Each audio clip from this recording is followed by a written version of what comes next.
the Wicket Gate. Then did Christian address himself to go back.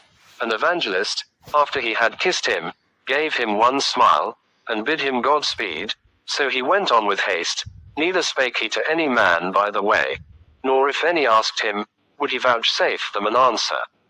He went like one that was all the while treading on forbidden ground, and could by no means think himself safe, till again he was got into the way which he had left to follow Mr. Worldly Wiseman's counsel. So, in process of time, Christian got up to the gate.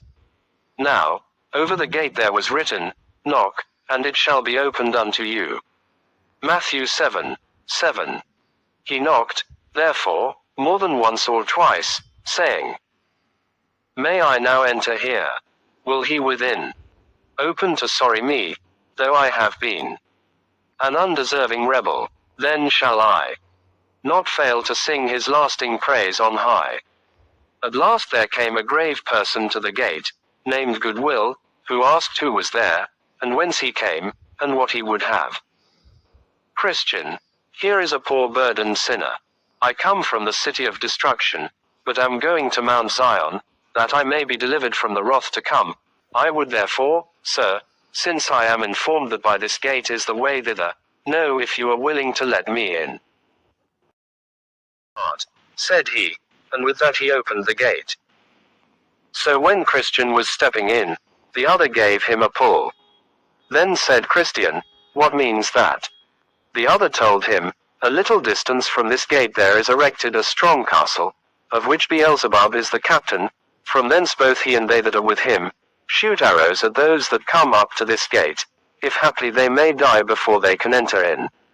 Then said Christian, I rejoice and tremble. So when he was got in, the man of the gate asked him who directed him thither. Christian, Evangelist bid me come hither and knock, as I did, and he said, that you, sir, would tell me what I must do. Goodwill, an open door is set before thee, and no man can shut it. Christian, now I begin to reap the benefits of my hazards. Goodwill, but how is it that you came alone? Christian, because none of my neighbors saw the danger as I saw mine. Goodwill, did any of them know of your coming? Christian, yes, my wife and children saw me at the first, and called after me to turn again. Also, some of my neighbors stood crying and calling after me to return. But I put my fingers in my ears, and so came on my way. Goodwill, but did none of them follow you, to persuade you to go back? Christian, yes, both obstinate and pliable. But when they saw that they could not prevail, obstinate went railing back, but pliable came with me a little way. Goodwill, but why did he not come through? Christian, we indeed came both together until we came to the Slough of Despond, into the which we also suddenly fell. And then was my neighbor Pliable discouraged, and would not venture farther. Wherefore, getting out again on the side next to his own house, he told me I should possess the brave country alone for him, so he went his way, and I came mine, he after obstinate, and I to this gate. Goodwill, then said Goodwill, alas, poor man, is the celestial glory of so little esteem with him, that he counteth it not worth running the hazard of a few difficulties to obtain it. Christian, truly, said Christian, I have said the truth of Pliable, and if I should also say all the truth of myself, it will appear there is no betterment betwixt him and myself.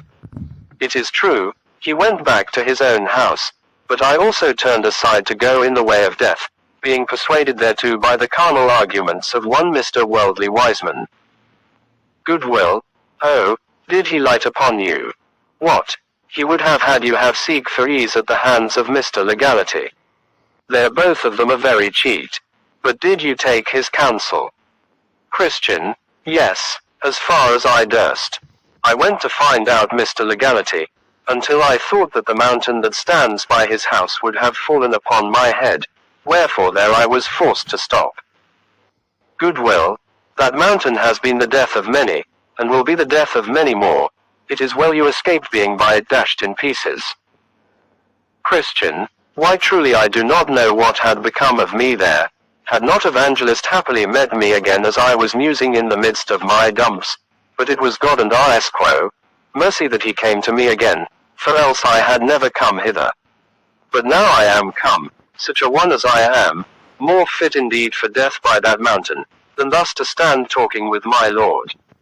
But oh, what a favor is this to me, that yet I am admitted entrance here. Goodwill, we make no objections against any, notwithstanding all that they have done before they come hither, they in no wise are cast out. John 6:37. And therefore, good Christian, come a little way with me, and I will teach thee about the way thou must go. Look before thee, dost thou see this narrow way? That is the way thou must go. It was cast up by the patriarchs, prophets, Christ, and his apostles, and it is as straight as a rule can make it. This is the way thou must go. Christian, but, said Christian, are there no turnings nor windings, by which a stranger may lose his way?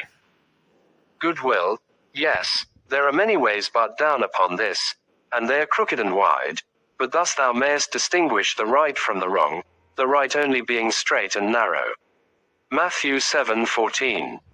Then I saw in my dream, that Christian asked him further, if he could not help him off with his burden that was upon his back. For as yet he had not got rid thereof, nor could he by any means be content to bear it until thou comest to the place of deliverance, for there it will fall from thy back of itself. Then Christian began to gird up his loins, and to address himself to his journey. So the other told him, that by that he was gone some distance from the gate, he would come to the house of the interpreter, at whose door he should knock, and he would show him excellent things. Then Christian took his leave of his friend, and he again bid him Godspeed.